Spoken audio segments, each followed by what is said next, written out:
What's up?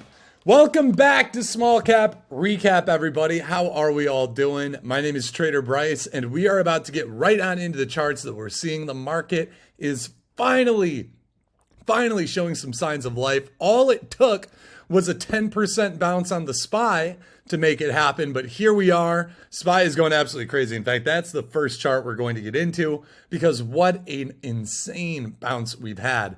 And there's really not much more to be said, and that's actually, I think, why we're seeing so much of this action in the small cap world. And yeah, let's get right on into it. Switching over to, here we go. Alrighty. Nice. All right, so yeah, SPY is right here. An absolutely insane bounce from basically 409 up to 451 without a pullback. It did consolidate a little bit at 430. I was expecting, at the very least, I was expecting more of a tap to this 430, 440 resistance level, maybe a dip back down to 420s, and then some kind of push. Instead, we got some data the other day, and I don't remember exactly what that data was.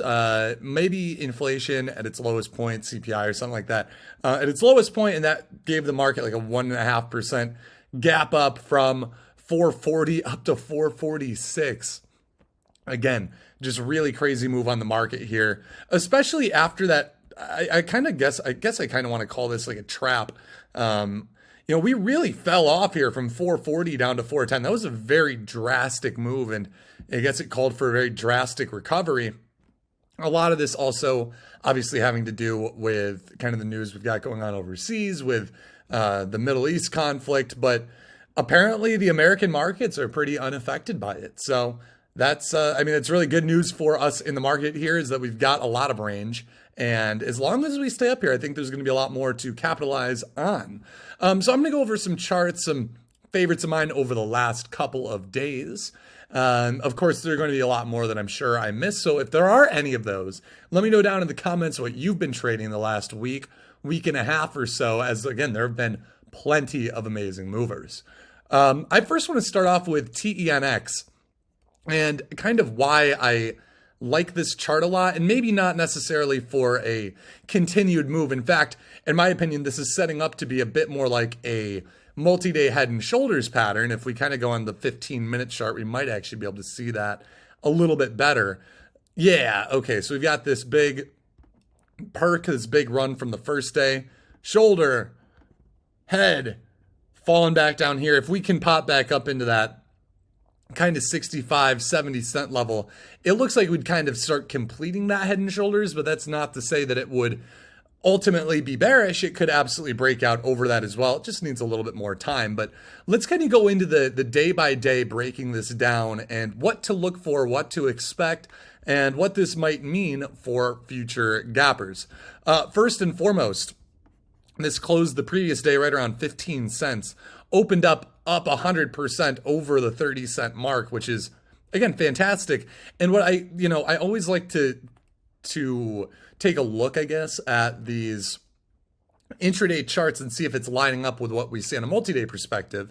And that's exactly what I'm seeing here. In a sense, we actually had a little mini head and shoulders pre-market where we had shoulder, kind of head right here, and then once again, shoulder. And it broke out over that. And it's setting up actually pretty similarly on this multi-day chart. Not to say that that is going to lead to some crazy move, but something to keep note of. Again, very important aspect here is right out of the gates, we broke pre-market highs and held that pre-market high break for the most part, a little dip underneath it once we started the trading day. And also important is we never came back down near that low of day mark that was made right away. We had a really nice dip and rip to start. And from there, it was really just a nice trend trade all the way around. There were some great entry spots all along, and we just kept breaking new highs, consolidating a little bit, breaking new highs, consolidating, and so forth. But what is also really strong about this is that we had a really nice day two move, and we saw really drastic range. We actually saw a big dip down. It ran up to 60 cents, creates a high a day, and actually dumped down below the previous low a day, right under 50 cents, instantly recovered, consolidated, and yet got really strong, made a brand new high from that day one. Not a drastic high by any means, but it was broke 72 cents and went up to 76.5. It just shows that there can be momentum, especially on this stock, but on potentially similar looking gap ups. It's something I think is really strong to see. So we have a stock that, again, kind of going back through everything that I'm just listing there, created a head and shoulders, created a bearish pattern and broke out of it, became bullish, soaks up dips extremely well, and is prone to making new highs. So we kind of just need to see it continuously setting up here. And I think in this case, the higher the better on something like TenX, but this is a really strong watch. If we can break through and hold near that 65 to 70 cent level, I think this is definitely one to keep an eye on over the next few days. Another really strong mover from the other day, which I have a lot of lines drawn on, is AIRE. This is another really good, very strong mover, very low float, but more kind of real company-esque in its chart. It's just a fresh new chart. I guess I didn't even notice. Am I missing somebody? Did that actually go from 28 to 575? I don't even know if we could check that in a little bit, but that might explain why it's actually moving so uniquely right now. Wow, that's really crazy. So this would have a lot of room theoretically, but no real volume in other than from this day here around $8, that $14 level. So if we can get a clear breakout over 14, this might have some really good room to run. And this is an IPO that, again, these IPO types of trades, I think I've said this on Small Cap Recap before, they're a little hit or miss in my opinion, just because there is no overhead resistance, generally speaking, because they're a fresh chart. So even on something like AIRE, really would be looking for days with high volume. But on the other, to kind of play devil's advocate there, we also don't have much chart history, so we don't really know how well it moves, how it moves. So it's kind of prone to a lot of just different kinds of movement as it figures out its best way, to move. So let's go back into this intraday look here, though, just so you can kind of see what we're dealing with. Okay. Whatever. There we go. Here we go, and we'll go to a 1 minute chart here. So we had a lot of after hours range the day that it gapped up, going from about $4 up to 18. And what I think is extremely interesting to note on this is that we have a very big range intraday, but not necessarily just from the gap up. It dipped really hard when we opened from 11 down to basically $7, then back up to 15. So it makes a fresh low a day, consolidates, and then acts very cleanly from there. And so this is one that we have to recognize. It doesn't necessarily respect the traditional confirmation areas like high a day, like low a day, but that can create very strong and vicious moves. So buying this out of consolidation areas, especially near or maybe even under VWAP, might be something that proves to be a profitable strategy with this particular ticker. And we're actually seeing that right here on today's movement. This VWAP area is proving to be a really nice area for it, even out of the gates this morning, running from about 1050 up to nearly 13, where we did run into a bit of resistance. There is that area between 12 and basically 1350 where we had a lot of resistance, and I was expecting some struggle. But now that we're setting up a little bit better, this might be an area where I'm looking for an entry as we speak.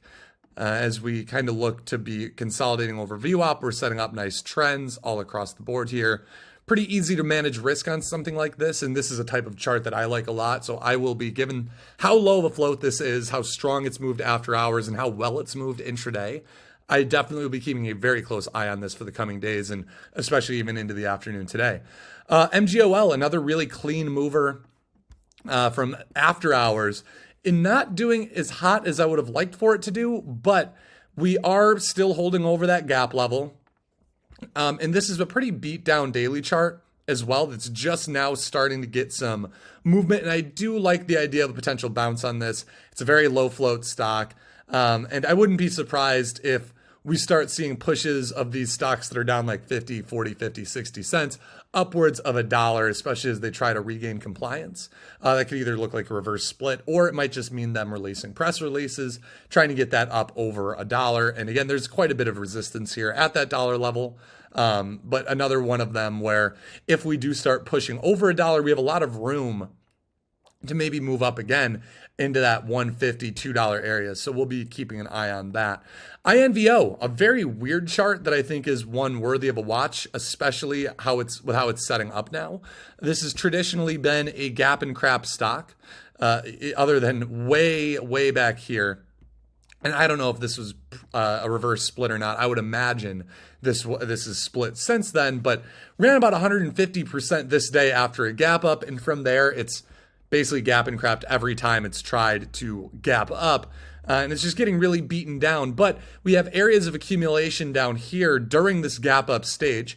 It's certainly faded off and since that gap up here. But now, once again, we re-gapped up and we're just holding these levels. And the hold of those levels is extremely important to me because they're, again, areas of high volume. And the longer that we hold over those areas of high volume, the more likely we are for a multi-day run. And now we will be running into some resistance up in that $4 area and maybe a bit higher if we could get up there. But that's still 100% from here. That still does have quite a ways to run. And I think a good way to break down charts like these would be looking at that multi-day level. And we can just do that with like a 15-day, 15-minute chart, maybe even a 30-day, 15-minute chart here. Let that load up. There we go.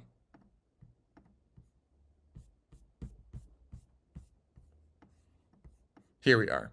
So as you can see, we are holding over this $2 level extremely well. It's used that $2 high from the this open on 11:10 as support both in pre-market, intraday, and now once again in today's market. And we're actually just setting up for a really clean looking consolidation break. This actually might be an entry today too, where as you can see this kind of consolidation happening as we speak. Right around 210. The breakout would be right through 215, 220, which lines up really well with today's high of day as well. I like when entry factors line up in a number of ways. And if we do hold over that support, it's one of the, or I guess now support, it's previous resistance, a good example of previous resistance, turning into support, which can act as a really strong risk level as well. So INVO, another really good one to watch over the next couple of days. And last but not least, I have ATGL, which is actually much lower volume than I'd like for it, but it's another IPO stock that's just holding up a lot better than it probably should.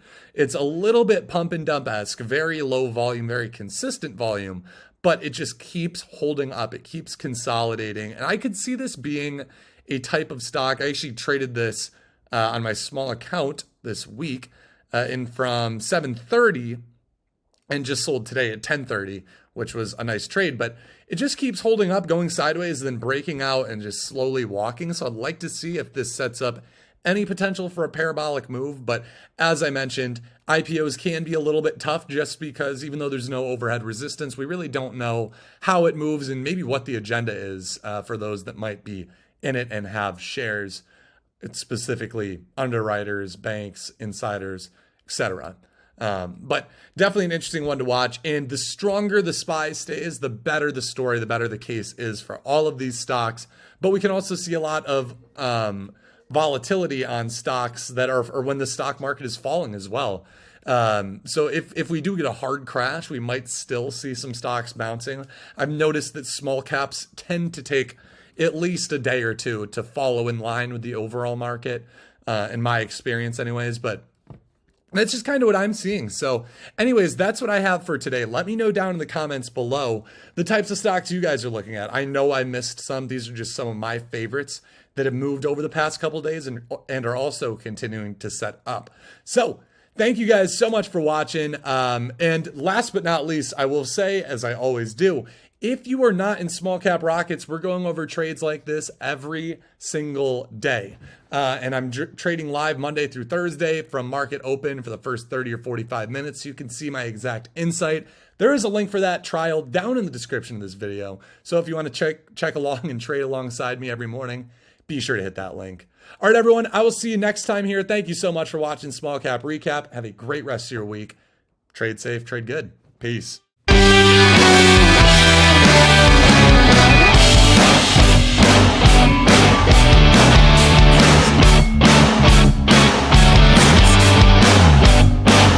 I hope you guys enjoyed this video, and thank you so much for being a part of the StocksToTrade family.